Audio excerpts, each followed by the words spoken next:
হ্যাঁ বাজার কমপ্লিট। খুব গরম। হ্যাঁ চলো, গরম তো পড়েছে আজকে। সব জ্যান্ত মাছ তো? হ্যাঁ সব আমি বলে দিয়েছি বেশি মাছ আনবে না, সমুদ্রের মাছ আনবে না গো, জ্যান্ত মাছই ঠিক আছে গরম। বেশি মাছ সব। হ্যাঁ প্রথম প্যাকেট থেকেই দেখো চিংড়ি মাছ। চিংড়ি মাছ আমাদের প্রত্যেক সপ্তাহে চিংড়ি মাছ আনেই। হ্যাঁ মেয়ে ভালোবাসে চিংড়ি মাছ, চিংড়ি মাছটা আমাদের আসবে। তারপরের প্যাকেট থেকে বড় তেলাপিয়া মাছ, পিসগুলো বিভৎস বড় বড়। দেখো বড় তেলাপিয়া মাছ থেকে কাটিয়ে কাটিয়ে এনেছি।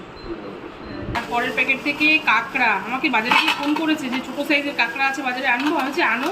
একদম দেশি কাঁকড়া। হ্যাঁ দেশি কাঁকড়া। হ্যাঁ সাইজটা একটু ছোট, ভিলু হবে, ঘিলু খুব বেশি হবে না, ছোট ছোট কাঁকড়া খুব একটা ঘিলু হয়। তারপরের প্যাকেট থেকে একদম দেশি ট্যাংরা মাছ। এই মাছটাই একদম দেশি। মোটামুটি আমরা খুব পছন্দ করি আর আনেও মাঝে মাঝে। দেশি ট্যাংরা যে ভালো লাগে। সাইজ দেখো, মাছের পেটে কিন্তু ঘিলু আছে। তারপরের প্যাকেট থেকে চিকেন।